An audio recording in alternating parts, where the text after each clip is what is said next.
Hello friends, अस्सलाम वालेकुम and welcome to electric focus. Friends, आज की इस वीडियो में मैं आपको पावर प्लग की वायरिंग करने का तरीका बताऊंगा। तो इस मकसद के लिए मैंने एक पावर प्लग लिया है। तो पावर प्लग के देखें, इसके जो ये इसका मेन सॉकेट है। सॉकेट के अंदर ये जो काफ़ी तरह के ऑप्शन हैं, जो डिफरेंट टाइप्स के इसमें स्विचेस लग सकते हैं। इसमें ये 3 प्लग जो है, ये देखें, एक ये होल और 2 ये नीचे है। ये पावर प्लग जो होता है 3 पिन वाला, उसके लिए। इसके अलावा ये हमारे पास एक मिडल में जो हमारा इलेक्ट्रिक आयरन का स्विच होता है, या कोई भी आपका वॉशिंग मशीन का स्विच है। इसके अलावा इस जो पावर प्लग को आप एसी को सप्लाई देने के लिए, यूपीएस को सप्लाई देने के लिए, इसके अलावा जितनी भी आपके घर में जो पावर के अप्लाइंसेस हैं, उन सबको आप इसकी मदद से सप्लाई दे सकते हैं। तो इसके ऑन और ऑफ़ करने के लिए इसके साथ एक स्विच भी लगा हुआ है। तो इसके ये स्विच है, इसके स्विच के कनेक्शन है ये। और इसके अलावा हमारे पास ये जो कनेक्शन है, ये हैं पावर प्लग की सॉकेट के कनेक्शन। तो इसकी वायरिंग करने से पहले आपको मैं कुछ चीज़ें बता दूं। सबसे पहले तो आप देखें, इसमें हमें 3 तरह की जो वायर यूज़ करनी पड़ेंगी। ये मैंने वायर के कलर मेंशन किए हैं, ग्रीन, रेड और ब्लैक। इसके अलावा यूज़ होती हैं ग्रीन कलर की जो वायर है, ये हम यूज़ करते हैं अर्थिंग के लिए। रेड कलर की जो वायर है, हम फेज़ देने के लिए इस सॉकेट को। और जो ब्लैक कलर की वायर है, ये हम करते हैं न्यूट्रल के लिए यूज़। आप कोई भी कलर की जो वायर इस्तेमाल कर सकते हैं, लेकिन ये स्टैंडर्ड्स हैं। आप इनको मद्देनज़र रखते हुए वायरिंग कीजिए, ताकि अगर कोई भी दूसरा शख्स इस वायरिंग को खोल के इसकी रिपेयरिंग करना चाहे, मेंटेनेंस करना चाहे, तो उसको किसी किस्म की मुश्किल का सामना ना करना पड़े।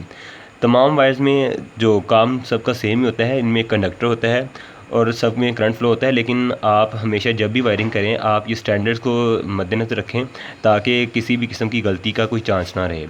तो इसमें सबसे पहले जो लेफ़्ट साइड पे जो होती है हमारी जो सॉकेट का पॉइंट, ये हमारा न्यूट्रल के लिए होता है। और राइट साइड पे जो हमारा पॉइंट होता है फेज़ के लिए। इसके अलावा जो इसमें तीसरा पॉइंट होता है, ये हमारा होता है अर्थिंग के लिए।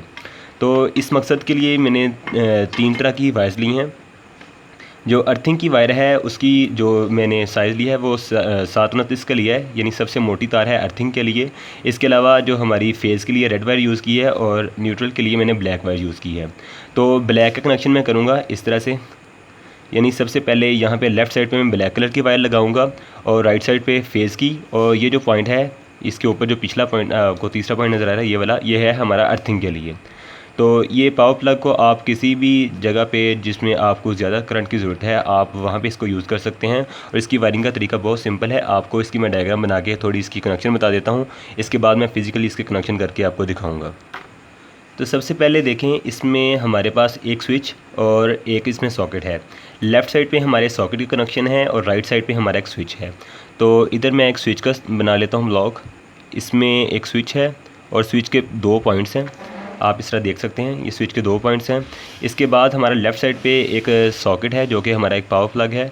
तो उसका मैं एक सिंबल ड्रॉ कर लेता हूँ इस तरह से। इसमें भी टोटल 3 वायर हैं।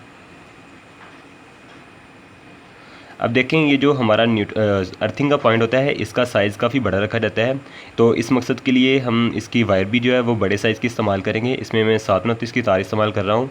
इसका ये रूल ये होता है अर्थिंग का, कि आपकी जो टोटल सर्किट में करंट गुजर रही है, उससे ज़ायद करंट की जो रेटिंग की आप वायर इस्तेमाल करते हैं, ताकि अगर कोई भी हादसाती तौर पर आपका जो फेस है वो किसी मेटल के साथ टच कर जाए, तो आपको किसी किस्म का इलेक्ट्रिक शॉक ना लगे। सारा का सारा जो करंट है आपका अर्थ पॉइंट में से गुजरे। तो इसलिए हम अर्थिंग के लिए जो ग्रीन वायर यूज़ कर रहे हैं, उसका साइज़ सबसे बड़ा है। बाकी मैं दोनों के लिए 329 की वायर इस्तेमाल कर रहा हूँ, लेकिन अर्थिंग के लिए मैं 729 की वायर इस्तेमाल करूँगा।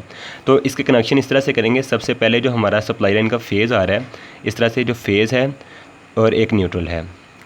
तो फेज़ के कनेक्शन के लिए हम क्या करेंगे, सीधा सप्लाई जो लाइन का फेज़ आ रहा है, उसको हम एक वायर के ज़रिए हम लगाएंगे इस पॉइंट के साथ। यानी कि इसका जो ऊपर वाला पॉइंट है, इसको मैं लगाऊंगा इस पॉइंट के साथ। मैंने आपको बताया था कि लेफ़्ट साइड पे हम न्यूट्रल इस्तेमाल करते हैं, और राइट साइड पे हमारा फेज़ होता है। तो इधर से जो राइट है, इसकी बैक साइड पे लेफ़्ट बनेगा। यानी इसके ऊपर वाले पॉइंट से यहाँ से फेज़ इनपुट आ रहा है, और इसका ये जो कनेक्शन है, ये इस स्विच के दूसरे पॉइंट से यहाँ से लेंगे। स्विच के ऊपर वाले पॉइंट पर मैं दोबारा बनाता हूँ, ताकि कोई गलती का चांस ना रहे। ये एक स्विच है। इसके अलावा हमारा ये एक पावर प्लग है। तो पावर प्लग के 3 पॉइंट ये इस तरह से हो गए। स्विच के 2 पॉइंट। जो हमारा फेज़ आ रहा है, सबसे पहले फेज़ जाएगा हमारा स्विच के ऊपर वाले पॉइंट पे। यहाँ पे हम फेज़ देंगे ऊपर वाले पॉइंट पे, और स्विच को जब ऑन करेंगे यानी इसको जब इसका नीचे का पॉइंट आएगा तो इसके साथ ही फेज़ टच हो जाएगा। फेज़ जब टच होगा इसके साथ तो इसका हम कनेक्शन कर देंगे इसके साथ।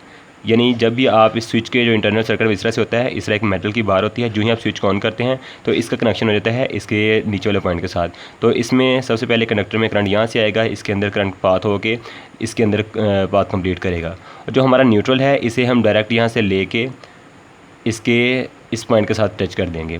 यानी फेज़ डायरेक्ट गया है और न्यूट्रल जो हमारा है न्यूट्रल डायरेक्ट गया है और फेज़ हमारा एक स्विच के थ्रू गया है। अक्सर आपने देखा होगा कि स्विच को ऑफ़ करने के बाद भी जो हमारा सर्किट है इसमें करंट का फ़्लो होता रहता है, यानी इसमें अगर आप टेस्टर लगा के चेक करें तो इसमें फेज़ आ रही होती है। उसमें ये हमारा फॉल्ट होता है कि हम जो न्यूट्रल है उसको हम स्विच के ज़रिए कंट्रोल करते हैं और जो फेज़ है उसे हम न्यूट्रल के ज़रिए स्विच के ज़रिए कंट्रोल नहीं करते बल्कि उसको डायरेक्ट देते हैं।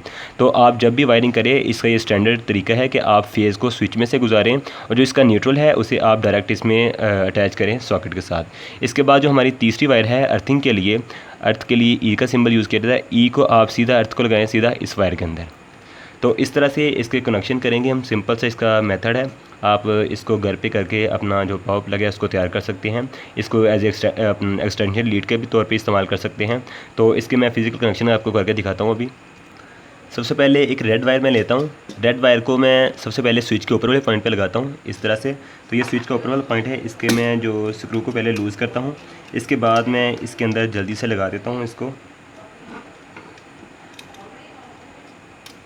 इस तरह से।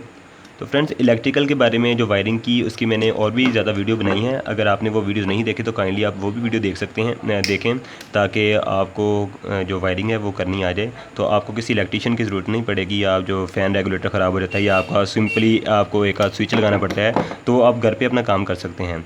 तो अगर आपने मेरे चैनल को अभी तक सब्सक्राइब नहीं किया तो आप मेरे चैनल को पहले सब्सक्राइब कर लें, ताकि जो ही मैं कोई नई वीडियो अपलोड करूं आपको उसका नोटिफिकेशन मिल सके और आप कोई वीडियो मिस ना करें। अगर आपको वीडियो अच्छी लगे तो अपने जो है राय का इज़हार ज़रूर कीजिएगा। अगर आपको वीडियो अच्छी लगी तो इसको लाइक कीजिए और अपने फ्रेंड्स के साथ शेयर कीजिए। अगर वीडियो अच्छी नहीं लगी, आप मुझे कोई कमेंट सेक्शन में कोई राय देना चाहते हैं तो वो भी आप राय दे सकते हैं मुझे अपनी। अगर वीडियो अच्छी ना लगे तो इसे डिसलाइक कीजिए, ताकि मुझे पता चले कि मेरी वीडियो में कुछ गलतियाँ हैं, मैं आइंदा इन्हें दूर करने की कोशिश करूँगा। तो इस तरह इसका जो दूसरा पॉइंट है, यहाँ से मैं एक वायर लगा के इसके अंदर से इसके कनेक्शन करता हूँ अब इस पॉइंट के साथ। इसको भी लूज़ कर लेते हैं।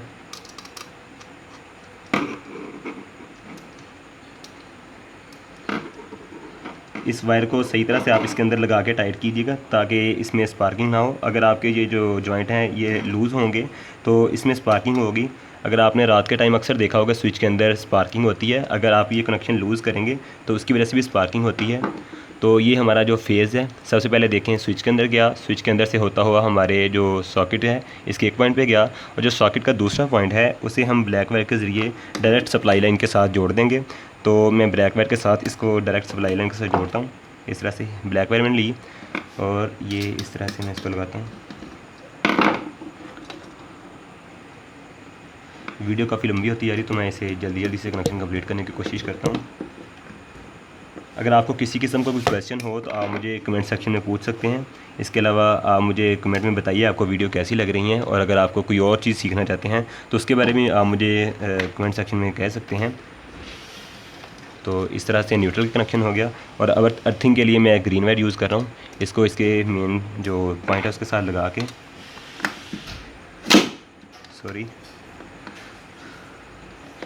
इस तरह से। तो ये हमारी जो 3 वायर हैं ये वायर चलेगी इस तरह से। जिस तरह मैंने आपको बताया था, सबसे हमारी जो ऊपर वाली वायर है ये अर्थिंग के लिए, जो ग्रीन वायर है। इसके बाद रेड वायर जो है हमारी ये फेज़ के लिए, और जो ब्लैक वायर है न्यूट्रल के लिए। जिस तरह मैंने आपको कनेक्शन बताया सेम उसी तरह मैंने कनेक्शन किए हैं। देखें, न्यूट्रल के लिए मैंने जो इसमें लेफ़्ट साइड पे जो पॉइंट है इसको यूज़ किया है, और जो हमारा राइट साइड पे जो पॉइंट है ये हमने फेज़ के लिए यूज़ किया है, और जो इसके ऊपर वाला पॉइंट था स्विच का उसे मैंने यूज़ किया है एज ए इनपुट के लिए। तो हम सप्लाई दे के इसे चेक करते हैं कि हमारा जो बोर्ड वर्किंग कर रहा है कि नहीं। तो सप्लाई के साथ कनेक्ट करता हूँ मैं इसको। तो सर्किट को सप्लाई दे के टेस्ट करने के लिए मैंने ये 2 लीड्स इस्तेमाल की हैं। इसकी जो रेड वाली वायर है इसको हम लगाएंगे इसके इस साइड से भी इसको इंसुलेशन उतार लेते हैं। तो इस तरह से मैंने इसकी इंसुलेशन को हटा लिया है। अब इसके कनेक्शन करते हैं इस तरह से। जो इसकी रेड वाली वायर है इसे हम जोड़ते हैं, जो रेड वाला हमारा जो कनेक्टर है इसके साथ। इस तरह से मैंने इसको जोड़ दिया,